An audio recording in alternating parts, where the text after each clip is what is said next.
factor for us to consider. Okay, especially as John mentioned, the religion belief is one of the important factors they picture in their research to study the different type of customers. Or is this the religion belief from our followers? Okay, or is this the factors from our religious lenders, who are just more generous, more kind, willing to help? And that's how we see the different impacts.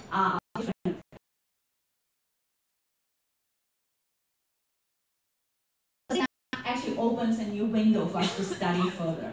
Okay, is it really that we just have to offer more access to our general customers, especially those low-income people, and give them access to finance, and then they will gradually start to use it? And so it just urges us to be more generous, okay, to be more involving. Or to the other side, that it's not just all about us, the financial institutions or financial lenders. It really depends on our customers.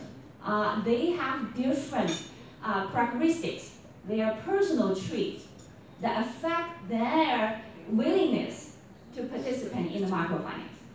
And then in that way, how do we study their individual traits, like the psychology work, to figure out, to promote their inclusion into our financial system? Okay, so I think that's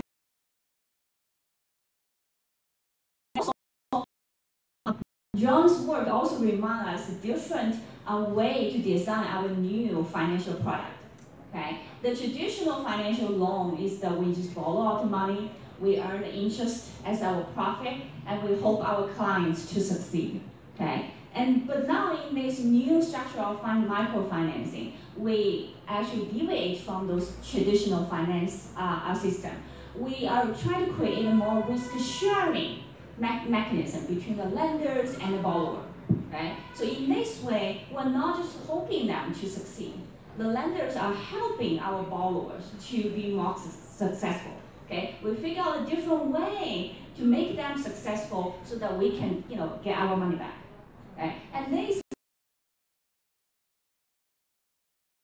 and in the results. Okay? And of course, it affects us to promote more financial inclusion. Because especially for those low-income people, with certain help, certain education, they will be included into our financial system, either broadly or faster.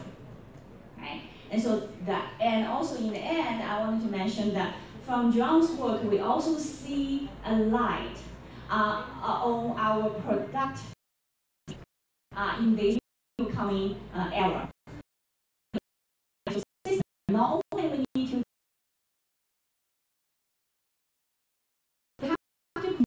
more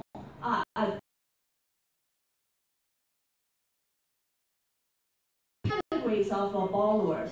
So that is another way that we can promote financial inclusion.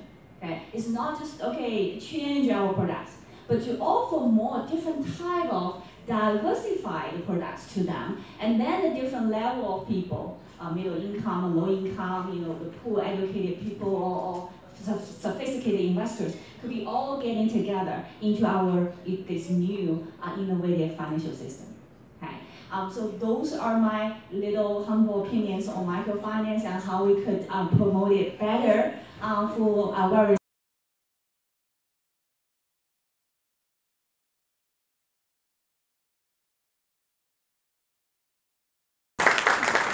Muchas gracias. Iniciamos el espacio para preguntas. Si alguien tiene alguna consulta, que nos levante la mano.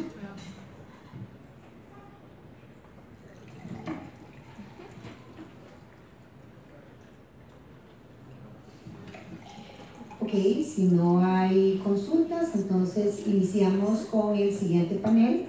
Inversión de impacto y financiamiento de recursos y estrategias. La presentadora es Bhakti Vichandani.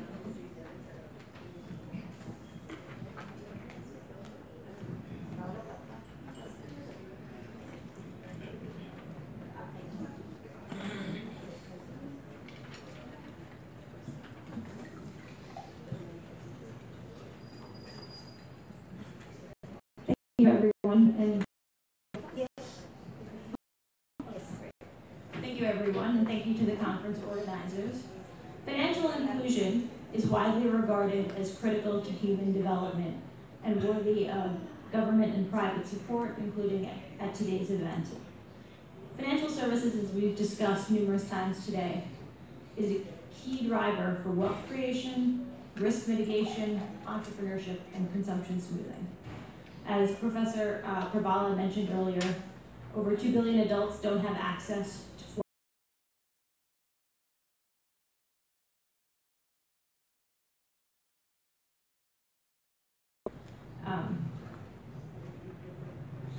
So financial inclusion is critical in closing the gender gap and empowering women. If you look at global labor force participation, half of women are in the labor force, 3/4 of men. In developing countries, up to 95% of women's employment is in the informal sector jobs that are not protected by labor laws and don't benefit from social protection. Lack of access to financial services reduces women's ability to climb out of poverty, increases their likelihood of falling into poverty, and contributes to their marginalization. And you can see that globally, there's a 7% gender.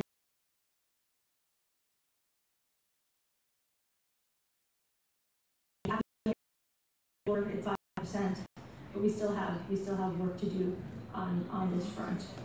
And because women are a larger share of the self-employed in developing countries, there's a greater need of their access to formal financial services to grow their businesses. So a number of you in the audience are credit unions and banks, and you may have fabulous financial products that promote financial inclusion for women, for men, for everybody, and maybe your local programs. There are two main types of players that you can work with. So Goldman Sachs, everyone's heard of Goldman Sachs. They're both leading players in impact investing and financial inclusion innovation around the world. And they help intervene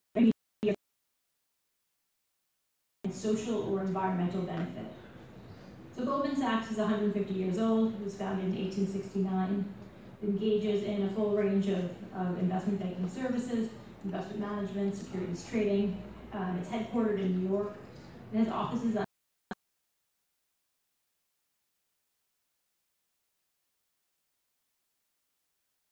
20 and also help the environment. It's headquartered in Bangalore, which is a relatively low-cost city, and it has senior personnel kind of scattered in small offices to be able to access investors in those locations.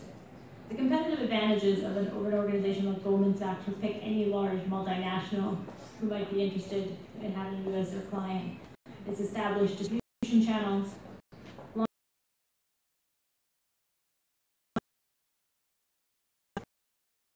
expertise, 34,000 employees. In Latin America or in Costa Rica is proximity to target clients and mission-driven investors spend time on deals that take longer, that make less profit for the greater good.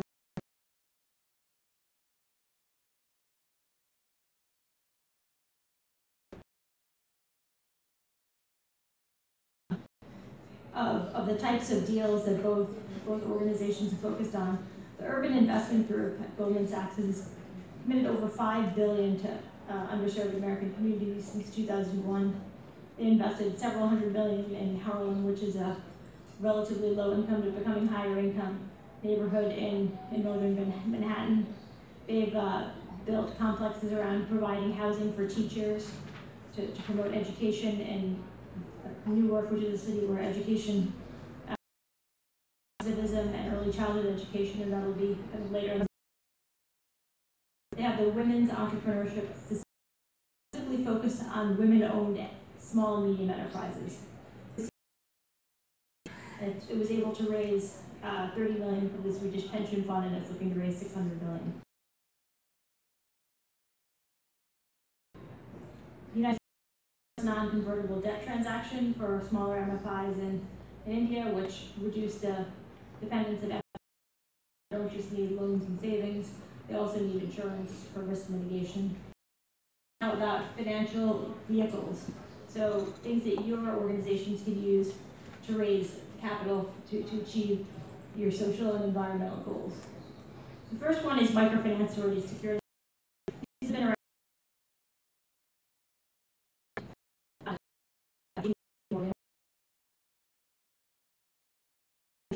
You can see in this diagram, originates the loans, transfers the loans to a special purpose entity,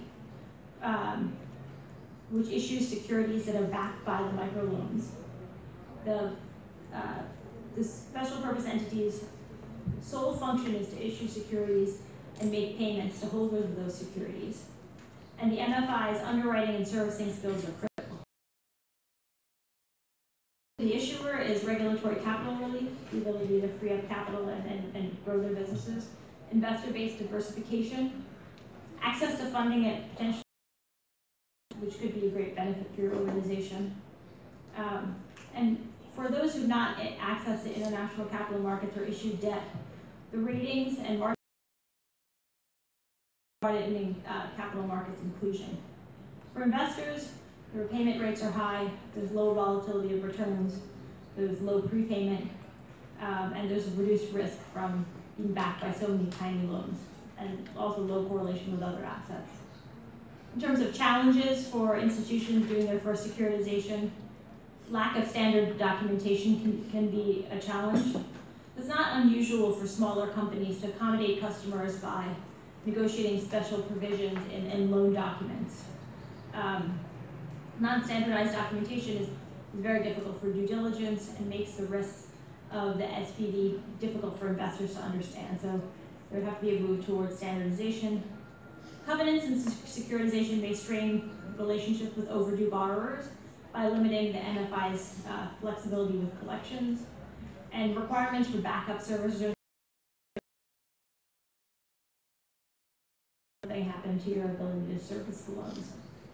In terms of contractual limitations, if you agree to covenants in bank loans or other types of financings, it may be hard for you to pledge your assets to another portfolio. So those are all things to keep in mind as you look forward if this is something that you want to pursue in the future. The next product that we'll discuss that Costa Rica has done in reforestation. So green bonds are fixed income instruments that fund projects with environmental and climate benefit, and that's probably a lot of your organizations. So by way of background, under the Paris Climate Agreement, investors with 11 trillion of assets under management committed to building a green bond market, and the U.S. agreed to reducing its greenhouse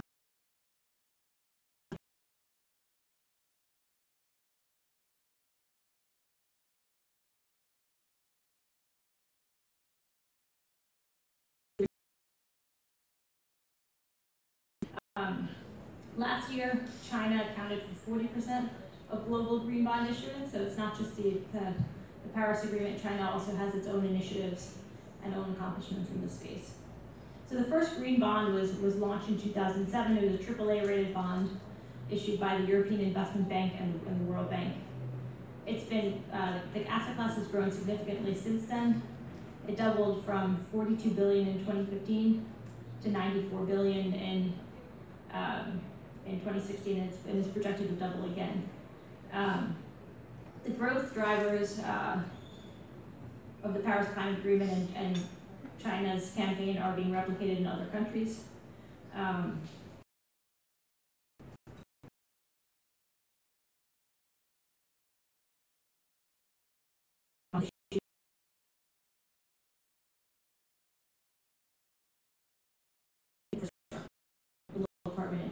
Alternatives. There are a number of different green bond sectors: renewable energy, energy efficiency, climate smart agriculture, transportation, water resource management. The energy sector contributes to about 40% of global CO2 emissions.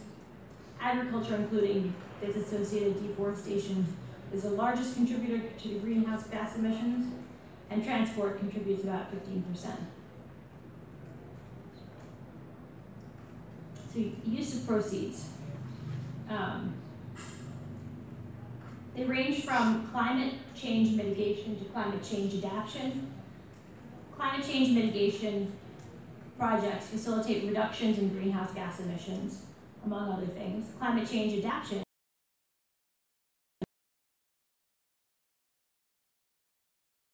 the proceeds of use of proceeds is green. Issuers, investors, and rating agencies have all established frameworks. So the green bond principles is one of them. They're voluntary guidelines on the use of proceeds, project evaluation and selection, management scheme is another scheme. It's administered by the Climate Bonds Initiative. The bond meets the regulatory requirements. Climate bonds have developed their own methodologies to assess green bonds, and 60% of green label bonds are subject to external review. There are also unlabeled green bonds, and we have estimated 576 billion of those, so significantly larger than the labeled. And they simply fund projects that produce environmental benefit. Most of the 160 billion outstanding in green bonds are use of proceeds bonds. Green bonds for those of us who speak Spanish as their primary language, I'll read the categories to you. Their use of proceeds bonds, which is the largest category that we just mentioned. Their revenue bonds. Use of proceeds bonds have standard recourse to the whole issuer. Revenue bonds have recourse to the revenue generated by the fees or taxes that are funded by the bond. They're project bonds, in which the recourse is limited to the specific project's assets and balance sheets, and they're securitized bonds, where one or more specific projects are set into an SPV, like we looked at for the microfinance securitization earlier. There are a number of structural innovations in addition to these four main categories last year in June. So in terms of issuer types, there are four types of issuers: municipalities, supranational organizations, sovereigns, and special purpose entities. From 2007 to 2012, the first 5 years, was primarily issuance by supranationals. In 2013, the types of issuers broadened. By 2016, it was 50% financial institutions, a quarter non-financial corporates, 5 of the products so far, and those are social impact bonds. Social impact bonds are public-private partnerships that fund effective social services through performance.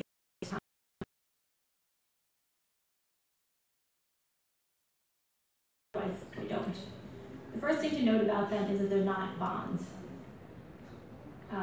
The return profile is that they produce variable returns, and there's no principal protection. They're also not structured as bonds legally. They're multi-party contracts.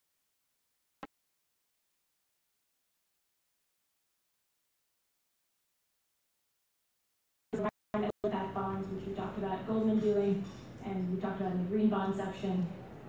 And then there are also something called development bonds, which fund development projects in developing countries, and those are also not bonds, so the same type of structure. They're also not securities. They're privately negotiated and customized. So in the current market format, it would be very hard to scale them, but we'll come to that later. In terms of the market size and trajectory, it was launched, the first social impact bond was launched in 2010 in the UK to finance prisoner rehabilitation. It ended up not achieving its goal.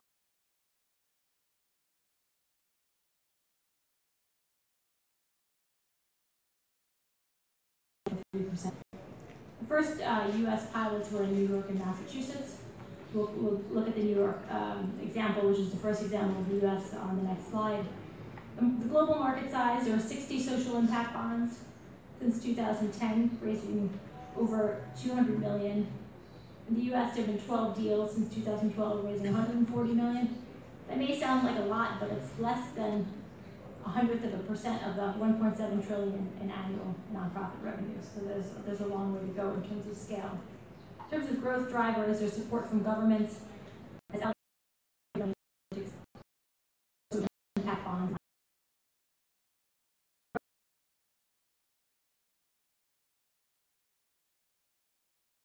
Provided a 75% guarantee for New York's first social impact bond, and recidivism, which we'll get to on the next page. And stumbling blocks, we've spoken a little bit about the lack of standardization. There's also variation in measurement methodology. The return profile makes it hard for fiduciaries private institutions, private individuals that invest in not more public ones, or pensions or anything like that.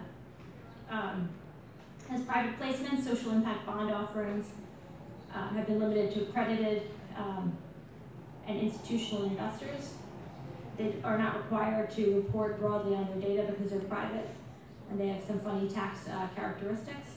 They're also limited by the size of government.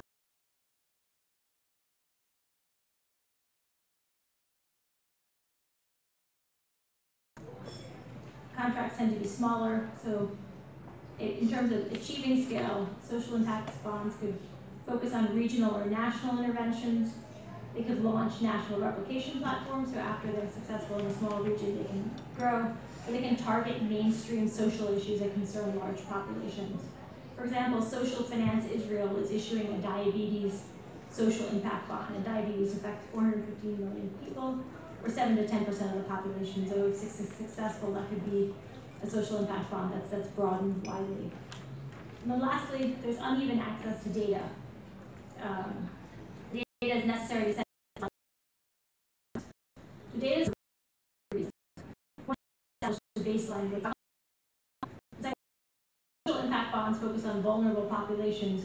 Having general data for the population will not be a solution. So since a picture is worth 1,000 words for illustrative purposes, this one had NDRC, which is kind of the top middle box, which is Osborne evaluated the results, and that drove the returns. One of the criticisms of social impact bonds is that they take away from philanthropy. So Bloomberg Philanthropy is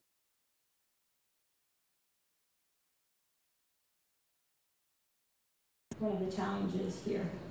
One of the reasons this bond ended up failing is that the initial intermediary that Goldman wanted to use was a company called Seedco, which was found guilty of wrongdoing in another part of the business, and therefore Goldman went with their second choice provider. Impact bond market successful. The first is kind of broadly, the government, social sector, and funding community must.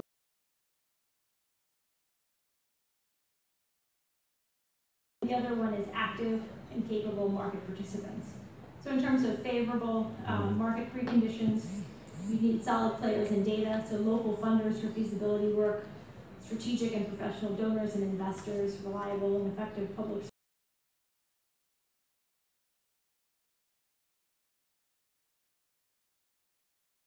and social impact bonds and want to work together to launch one.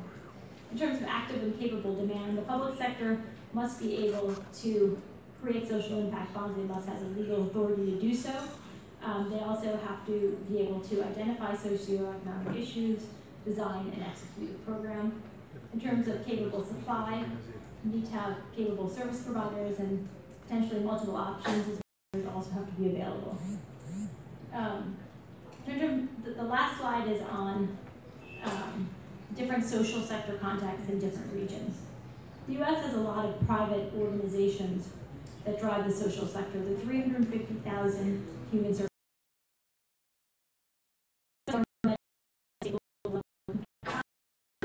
nonprofits for services, and the U.S. government spends $81 billion in contracts and grants with human service nonprofits. So the scale of the private sector, of the private nonprofits in the U.S. is huge. The U.S. government provides some direct benefits, so veterans benefits, public health, medical programs, child welfare, school lunches, food stamps, public housing. The UK is very different. The social sector is large and very enterprises. And the charities and social enterprises together receive about £13 billion from the government, 83% of which from contracts and fees, not grants. In Latin America, it's a totally different context.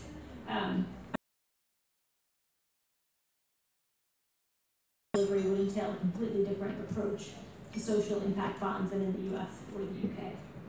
So I hope this overview of three main financial innovation products was helpful, as was the comparison between large players like Goldman Sachs and US Capital. And I look forward to any questions. Thank you.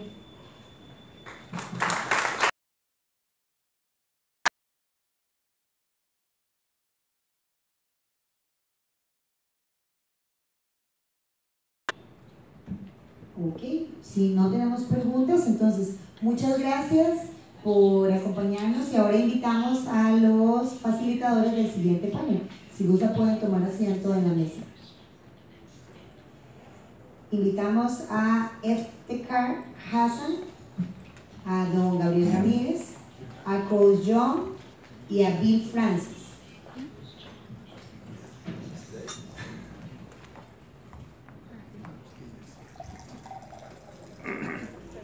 El panel se llama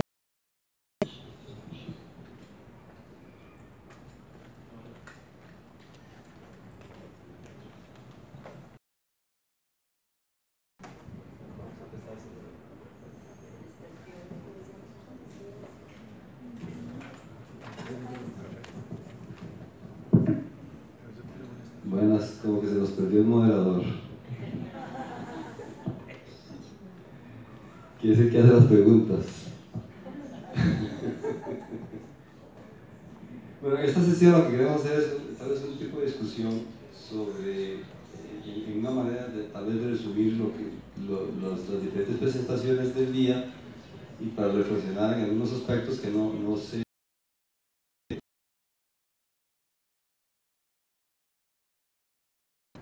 Oh, I can ask in English. Is coming? Ask me in Spanish too. You understand Spanish perfectly? Oh, María Fernanda.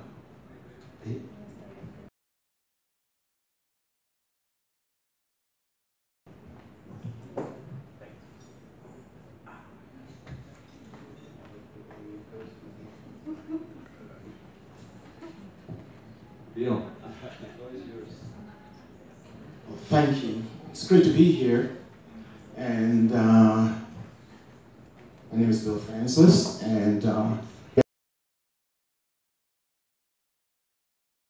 sunshine every day, and so far it's fallen down in that somewhat.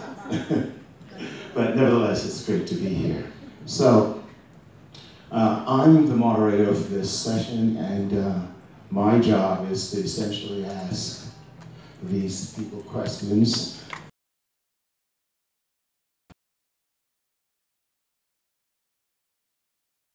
You think of the products that are offered in basically 4 general products. And these are from the payment system, and these are from savings, and these are for the credit products, and of course, these are from the insurance products. So one of the first questions that I'm going to be asking, and I'll get each of the 3 people involved to, in essence, give some insights on the aspects of financial inclusion that they've been exposed to.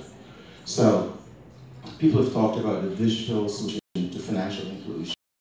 We'll start off with Professor Hassan, who will in essence talk about China, for example. Good afternoon.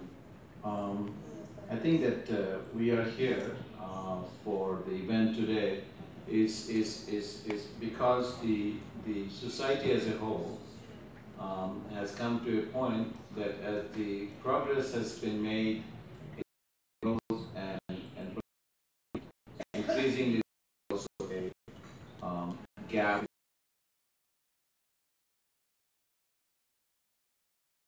how income inequality can be reduced. And I think those are the bigger background of the picture associated with the topics of financial inclusion, financial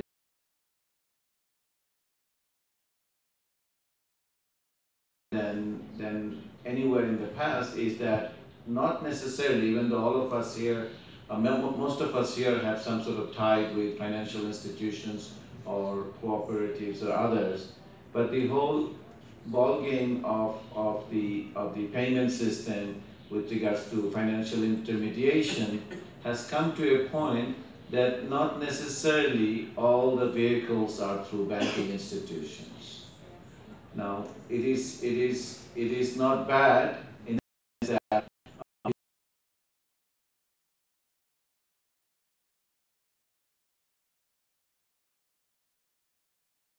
the new technology, new ways of this payment system taking place. Some countries such as Kenya, Uganda, that the incumbents, a new environment to come in and take over the business. System related to person-to-person lending, I find out that in much part of China, which is own banks, that the system has developed apps called WeChat. It is very much like any other apps that you use, WhatsApp. You can communicate, you can do all sorts of purchase and payments. You're in a taxi, you're paying your bill. You don't have to even go through the banks. And sometimes you can see that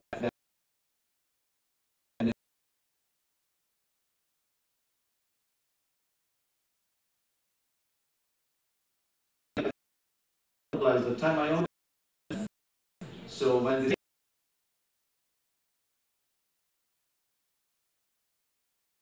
exposure to that, a lot of time people are electronically lending to each other in this platform, and the platform, they know the borrowers, require the borrowers to keep their telephone number, their ID, they do the checking, they create some sort of detailed information, what is their product, and the minimum lending is 1,000 yuan, which is around $154, and maximum goes on to around $6,000 to $8,000.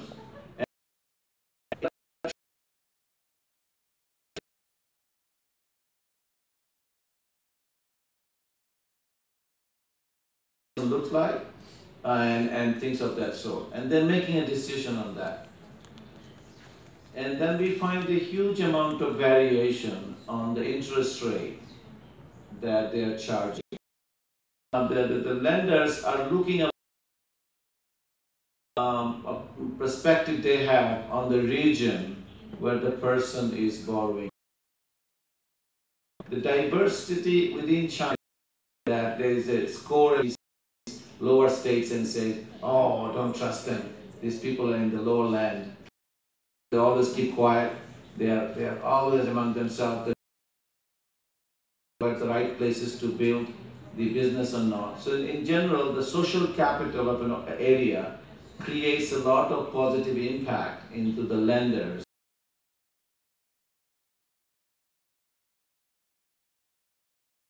Of the stereotyping is going down. And I think I'll wait to come back and talk again. I want to give others a chance. Thank you very much. La experiencia mía en cuestión de inclusión financiera es a un tipo más personal. Hace como 15 años se me invitó a formar parte de un grupo para la creación de una comunidad. Las personas de pocos recursos, que no están conectadas a los sistemas financieros o a las redes electrónicas. Cosas que para la mayoría de nosotros era algo súper simple, para muchos de los latinos, más que todo mexicanos en Georgia, era todo un ejercicio de esfuerzo y tiempo, tan sencillo. No solo era el costo de la comisión, sino el costo en tiempo. Ayudar a los latinos básicamente que tenían muchos de esos problemas de acceso, y en ese proceso nos dimos cuenta de que el modelo tradicional de abrir una cooperativa con un edificio y cajeros y todo tampoco era relevante.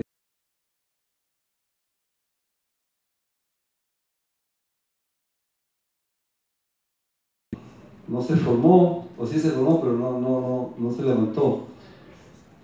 Pero en esa ocasión introducir una plataforma que permitiera hacer todo ese tipo de transacciones electrónicamente a un costo sumamente bajo. Ese fue como empezó mi interés en lo que es la inclusión financiera. De ahí fui pasando de a nivel latinoamericano. And how in the Muslim that you learn from. Thank you. So, inclusion factor a great deal is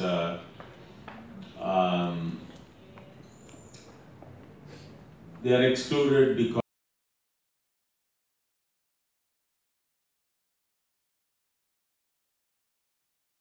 the whole argument there was inequality. If you trace inequality all the way back to, you know, when man lived as hunter-gatherers and this and that, their claim was that inequality started with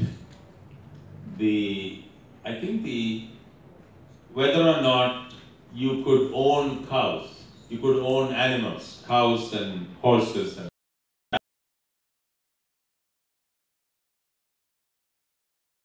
who were working, they just lived hand to mouth. They didn't have enough money to buy a cow of their own, whereas the people who own or lack of it has a lot to do with whether you already had capital and whether you put money, you know, access to financing and access to capital. So some of it is, of course, you are in a rich family, you have a lot of capital.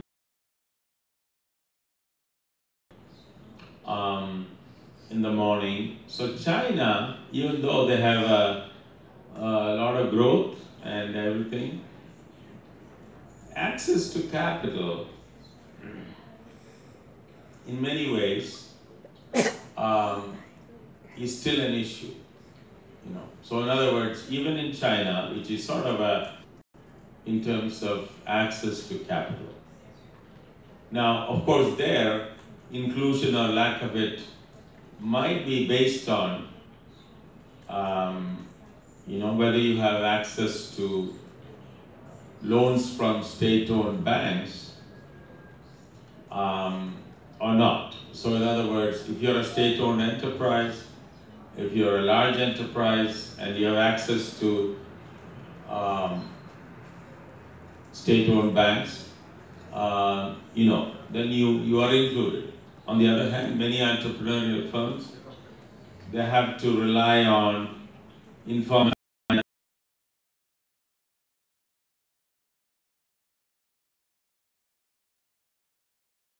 So, you know, in some ways, there is a lot of soul searching on what are the ways you could sort of even the lay of the land, such that the access to capital of entrepreneurial firms could be better than what it is. So you can call it, you know, unequal access to capital. One of the things I teach in China a little bit, you know, some executive programs and stuff. One of the things I see is people are amazed, my students in particular, I see them bubbling with new ideas. Part of it comes from what I mentioned in the morning, where there is a lot of opportunities in catering to this new middle class. So they have, you know, all kinds of demands, and the challenge now is, you know, that's a big opportunity. Not just that turns out to be, I think, a big question in inclusion that China is trying to wrestle with, and in some sense, what affects China. Just the bank account, for example, things in financial inclusion which the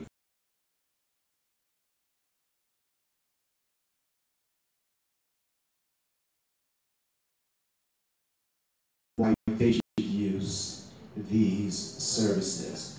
For example, these low-income people who they're trying to get financially included, their methods of managing money, for example, managing the little resources they have, that has evolved over many, many years, and it works very well for them as far as they're concerned. So what needs to happen for financial inclusion to work effectively is that effective access to funding must come about. One of the things one notices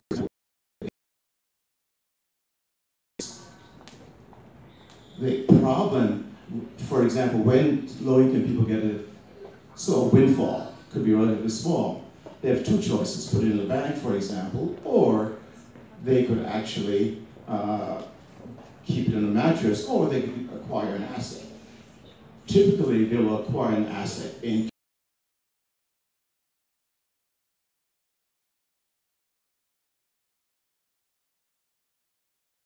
additional chickens. So it may make sense that we should put your money in the bank to earn some interest, but to a low-income person, it does not make sense. So for financial inclusion to be effective, one has to demonstrate why the mechanisms which they use,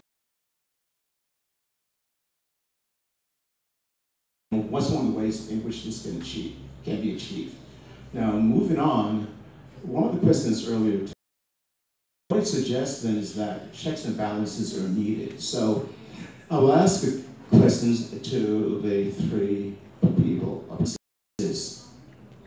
that exist to empower the lower income folks that once they get involved with this, their resources are in fact protected, for example. What can regulators do to ensure that the mechanisms that exist or will be in place can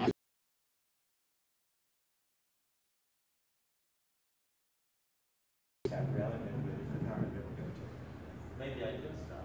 Okay. Yes. Why do you think about it? So I just wanted to, I'm actually talking about the previous topic while these guys think about, clever things to say. So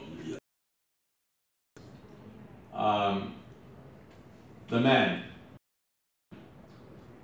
I have this big problem. My brother thinks he's a chicken. That's where I got the idea, Bill's chicken example.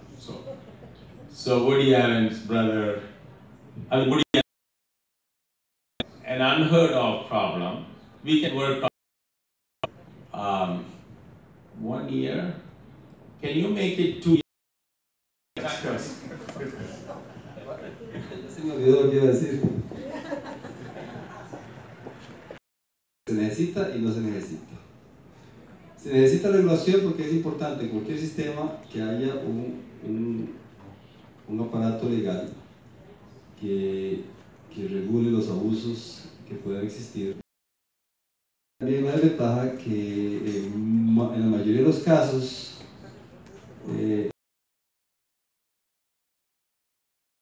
es que la regulación vaya a ser un impedimento al desarrollo. Esa es una de las empresas más grandes que existen por varias razones, pero dos principales. Una es la carencia de una empresa financiera, que una empresa controle tanto el 25% de la mucha regulación no es. Para el éxito es que haya un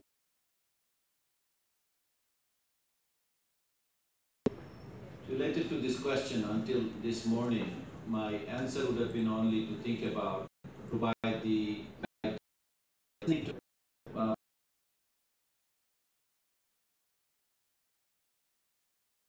this perspective. One is, yes, you educate people as much as possible, create all the information known, create a technology system that educate people how to use it, and some of the questions came.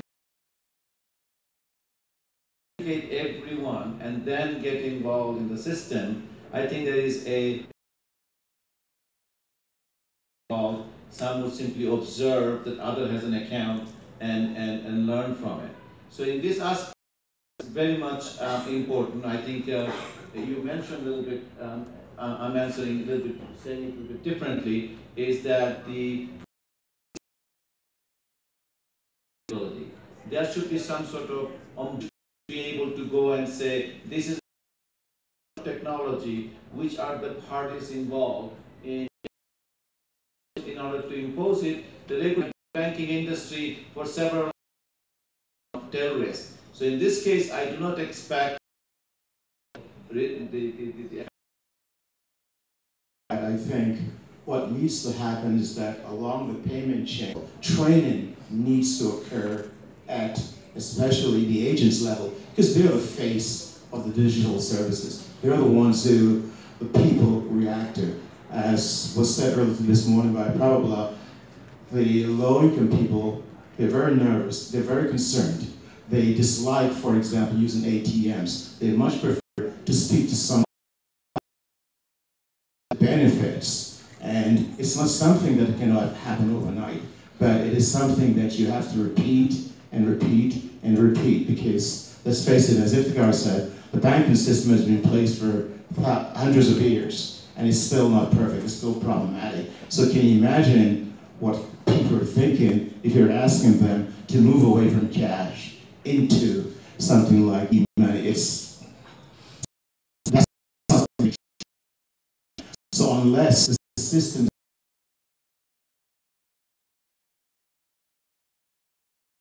and the whatever it is, investment or whatever it is that you have, don't really know what it is, all of that might be important reasons for exclusion, you know. His name was Russ Fogler, actually. Very in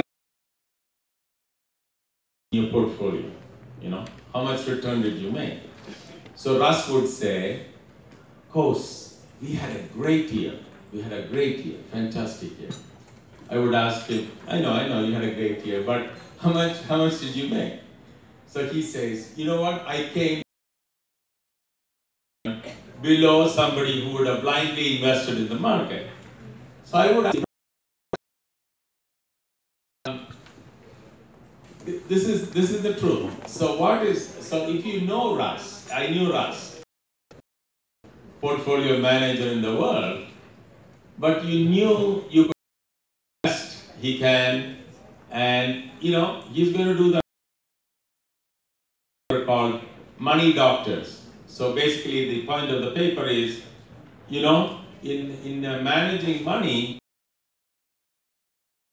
you know, making financial investment, making investments in stocks and securities, and familiar with it. They feel, you know, it's a straightforward thing. So I think this is in fact a big factor for is learning about things. Well, this is what is going on. A part of it, I'm hoping, is, you know, technology might sound complicated. Paper on a technology product which basically does about how to invest properly, how do you allocate. Think about and talk about when you think about inclusion is you. Okay, so before continuing, see if anyone has any questions that they would like to ask any of us.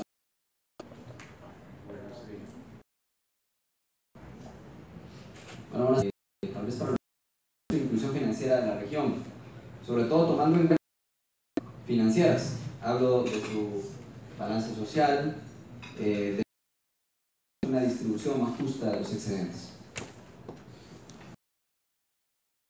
El cooperativismo en el centro de esta discusión y de en parte tiene que ver con adoptado un modelo con el concepto de colaboración y cooperativismo. El cooperativismo tiene que ser lograr lo que acabo de decir, un bienestar social, no solo trae más colaborativas. Esa es la cuestión que existe a nivel global. Las cooperativas tienen que integrarse para crear economías de escala en cualquier área que se esté haciendo. No necesariamente tiene que ser servicios financieros, no solamente los servicios de afiliado, servicios seguros, servicio colaborativo, porque tienen ahorita.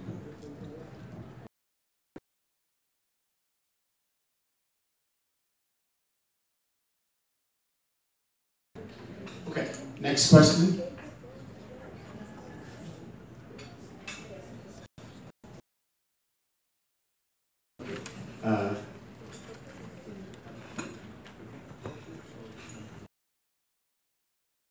Major issues that everyone, we do know that there's a gender gap within us up here, the four of us up here, is how can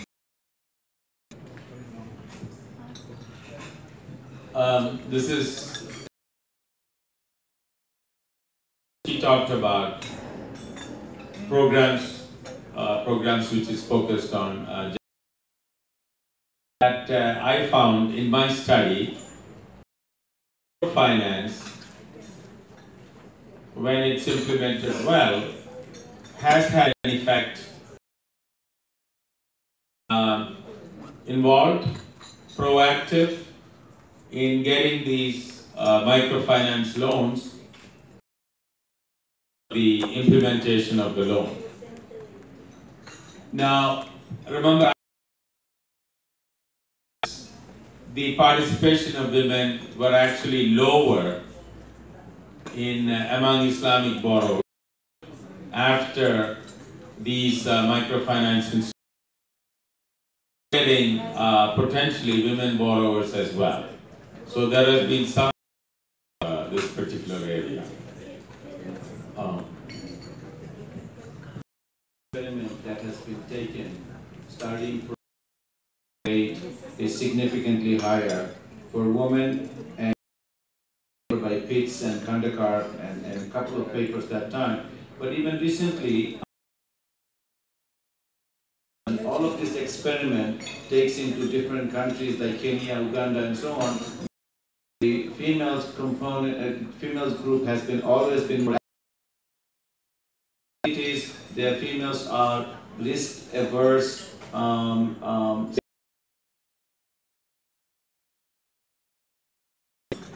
Than consumption interest that made them to be a better saver, a better investor.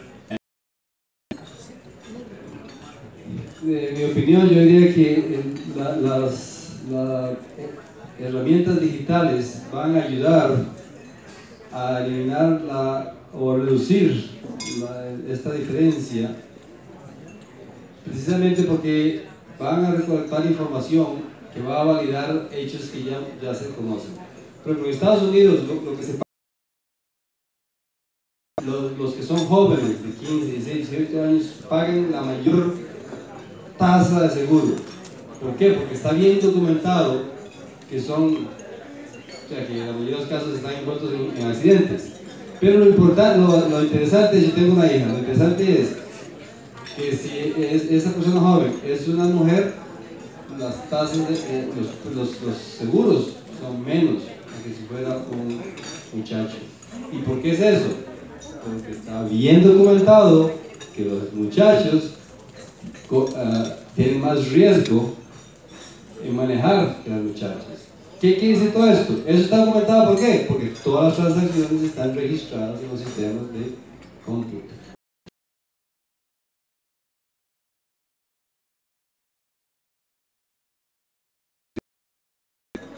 Certificar en una manera sólida que es cierto. Los términos de préstamos de inclusión financiera están basados en información, que eran los puntos que yo puse. Certificación de hechos.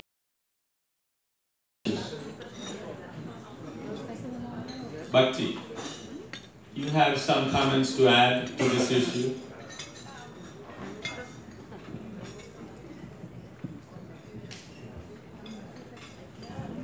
We think that it's well documented, as Iqbal said, that women are more likely to spend the proceeds of their loans on family education and healthcare, with better outcomes for the whole family. Low-income men, I'm sorry to say, to the men in the room, more prone to spend money on alcohol. So in terms of, it's true, guys, sorry, lots of research around the world on this, that in terms of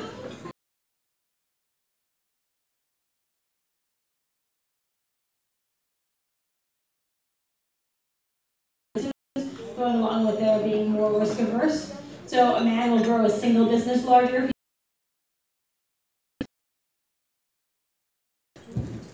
Well, thank you. The hour is running late, and the only thing I have to say is that we're in the early stages of financial inclusion, and in order to really see the benefits of it, suggest that or indicate that it is certainly vitally important, and we should definitely strive to ensure that. Al cierre de la actividad, les quiero ha sido un día largo, se han presentado una variedad de discusión y reflexión.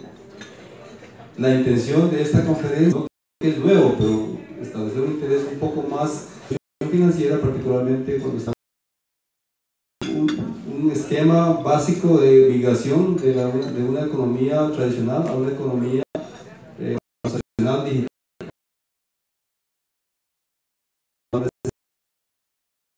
Ampliarse su visión para manejar las diferentes variaciones en cuanto a que nos brinda la tecnología digital.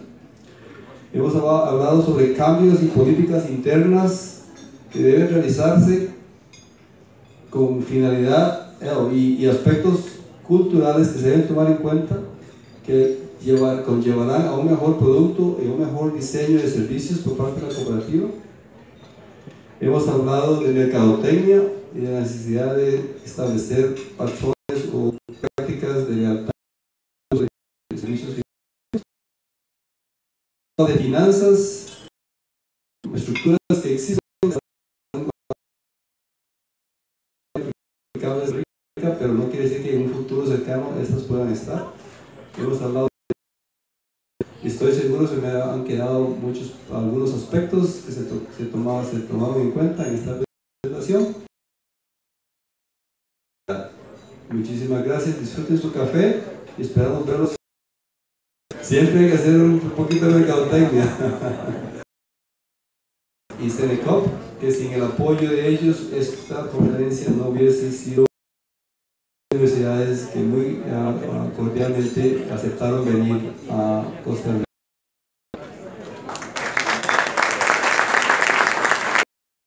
Of us who came from outside Costa Rica, and I'm already looking forward to asking and for sponsoring this wonderful conference.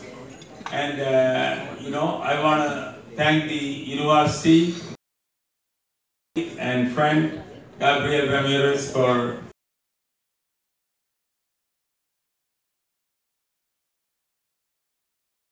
saying that at the same time next year. Thank you very much.